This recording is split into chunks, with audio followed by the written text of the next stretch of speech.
सभी को मेरा नमस्कार। मैं नित्या हाज़िर हूँ आप सभी के सामने नए साल में एक नया बुक रिव्यू लेके। तो आज जिस किताब की हम बात करने वाले हैं, उस किताब का नाम है ट्यूज़डेज़ विद मौरी। इसका जो पूरा नाम है वो है Tuesdays with Morrie, an old man, young man and a life's greatest lesson. इस किताब को लिखा है मिच एल्बॉम ने 1997 में। बहुत ज़्यादा पुरानी किताब नहीं है, आप कह सकते हैं कि लेटेस्ट किताब में ही आएगी। बहुत सारे लोग होंगे जिन्होंने हो सकता है इस किताब के बारे में सुना हो। बट बहुत सारे लोग होंगे जिन्होंने नहीं सुना होगा, तो don't worry, I will get you covered. मैं इस किताब के बारे में आपको सब कुछ बताऊँगी। आप जब इस किताब को पढ़ना शुरू करेंगे या इसके बारे में कभी देखेंगे इंटरनेट पे, तो आप अज़्यूम करेंगे सबसे पहले कि this book is about death, but it's totally opposite. It's about life and it's about the idea of the death कि आप किस तरीके से उसे फेस कर सकते हैं, and it's about the perspective, learning a perspective कि आप अगर आपको पता चल जाता है कि आज आप मरने वाले हैं, तो आपका जो पर्सपेक्टिव है अपनी बची हुई लाइफ को जीने का, उसको आप कैसे एक पॉजिटिव वे में चेंज कर सकते हैं, ये बुक उस बारे में है। तो अभी हम शुरू करते हैं। सबसे पहले थोड़ी-सी जानकारी ले लेते हैं मिच के बारे में, जो इस किताब के ऑथर हैं। एंड देन हम बात करेंगे कि मौरी कौन है। जब ट्यूज़डेज़ विद मौरी है, तो आपको जानना ज़रूरी है कि मौरी कौन है। तो स्टार्ट करते हैं। जो मिच है, वो हमारे ऑथर हैं and he is a sports journalist. But later on his life he tried his hands on writing. इसका भी एक रीज़न है कि क्यों उन्होंने राइटिंग पे स्विच किया, being a sports journalist. And अगर हम मौरी की बात करें, तो मौरी जो है वो मिच के टीचर हुआ करते थे, स्कूल टीचर हुआ करते थे।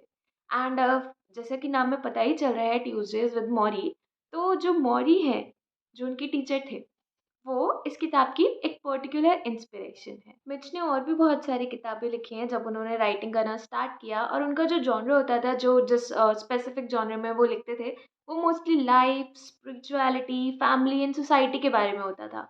ही have written many books, but this particular book Tuesdays with Morrie, ये उनकी सबसे फेमस बुक है। And this book is about a journey, a 14 week journey.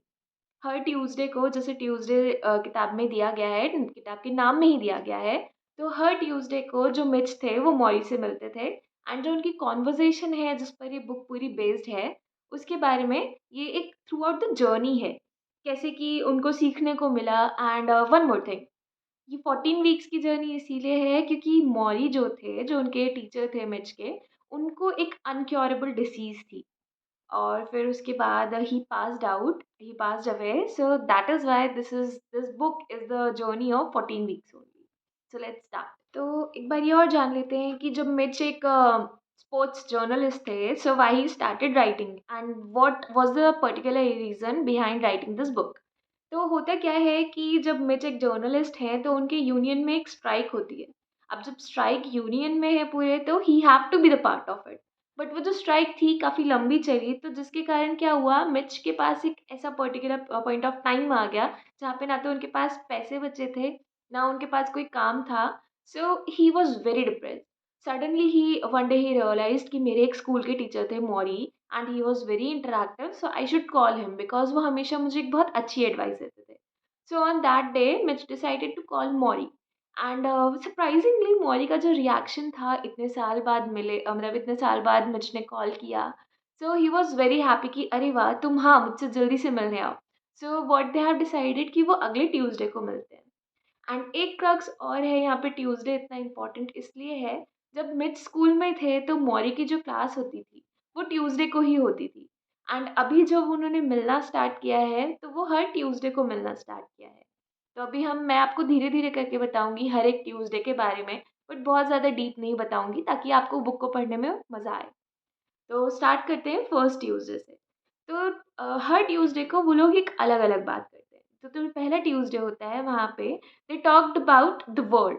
World एक बहुत बड़ा कांसेप्ट है, and Mitch was very excited कि अब मौरी का क्या ओपिनियन है वर्ल्ड के बारे में, because he is a very knowledgeable person, very intellectual person. तो मिच जब पहुँचते हैं पहले ट्यूसडे को मौरी के घर पे, तो वो अपने साथ कुछ सैलेड्स लेकर जाते हैं। फिर वो लोग उन्हें सर्व करते हैं, एंड वो दोनों, जो उनकी कन्वर्सेशन चल रही होती है, उसी के बीच में वो सैलेड्स को एन्जॉय करते हैं। तो जब वो लोग बात कर रहे होते हैं, तो मिच ने नोटिस किया कि मौरी को बहुत ज़्यादा लू ब्रेक्स लेने पड़ते हैं। उन्हें बार-बार टॉयलेट यूज़ करना पड़ता है, और हर बार उनकी जो केयर टेकर है, वो उन्हें लेके जाती है बाथरूम तक। वो ही उनका सारा काम करती है बाथरूम में, एंड वापस वो ही लेकर आती है, because Mauri is in wheelchair. बहुत ही ज़्यादा मतलब सिंस इट्स एन अनक्योरेबल डिसीज़ तो बहुत ही ज़्यादा बेकार हालत होती है उस टाइम पे मौरी की, that he need to assisted by a caretaker. तो जब वो पूछते हैं कि आपको इतनी बार लू ब्रेक लेना पड़ रहा है, हर बार आपकी केयरटेकर आपकी हेल्प कर रही है। तो मौरी का ना इस पे एक बहुत अलग ओपिनियन निकल के आता है। सबसे पहले मौरी मौरी बोलते हैं कि मुझे पता था एक दिन ज़रूर आएगा जब somebody have to wash my behind and अगर किसी को आपका बिहाइंड वॉश करना पड़ रहा है, that is the basic sign of the dependency. मतलब you are just like a child like, right? जैसे बच्चे होते हैं, उनके लिए सब कुछ उनकी मम्मा करती हैं, तो सेम मौरी की भी केयरटेकर उनके लिए सब कुछ कर रही थी।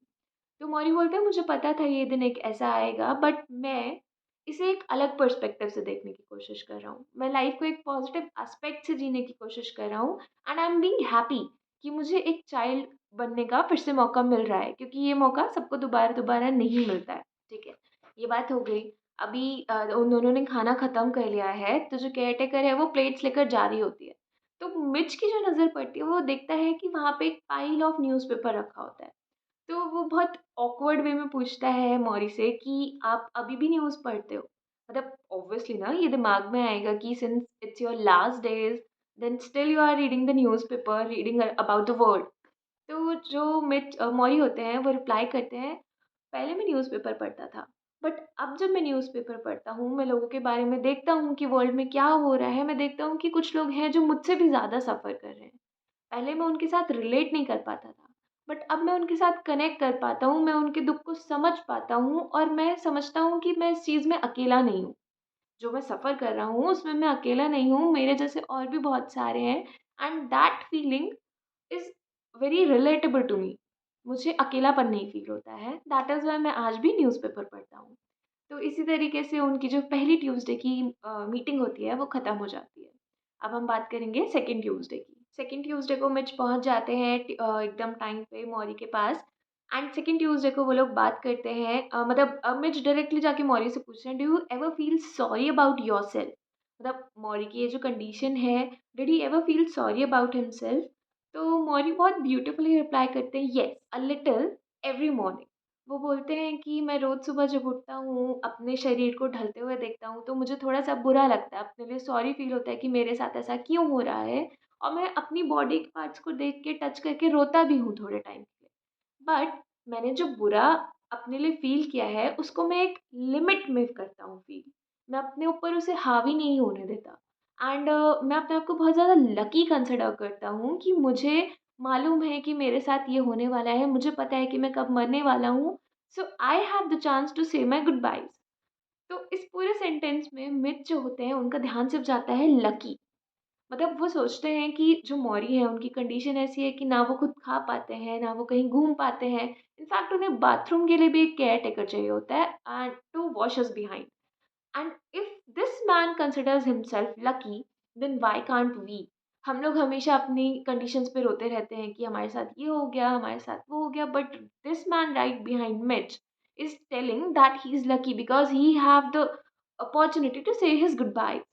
तो मिच इस चीज़ पे बहुत ज़्यादा ध्यान देते हैं कि हमें अपनी लाइफ इस एस्पेक्ट में ज़रूर चेंज करनी चाहिए। ऐसे करते-करते थर्ड ट्यूसडे आता है। थर्ड ट्यूसडे को वो लोग बात करते हैं कि do Morrie have any regrets about his life and anything? तो उस पे मौरी अपने रिव्यू शेयर करते हैं। Then comes the fourth Tuesday, they talked about death. And then comes the fifth Tuesday. Fifth Tuesday को वो लोग बात करते हैं फैमिली के बारे में। सिंस हम सबको पता है कि फैमिली बहुत ज़्यादा इम्पोर्टेंट होती है, तो मौरी जो होते हैं उनका क्या पर्सपेक्टिव है फैमिली के बारे में।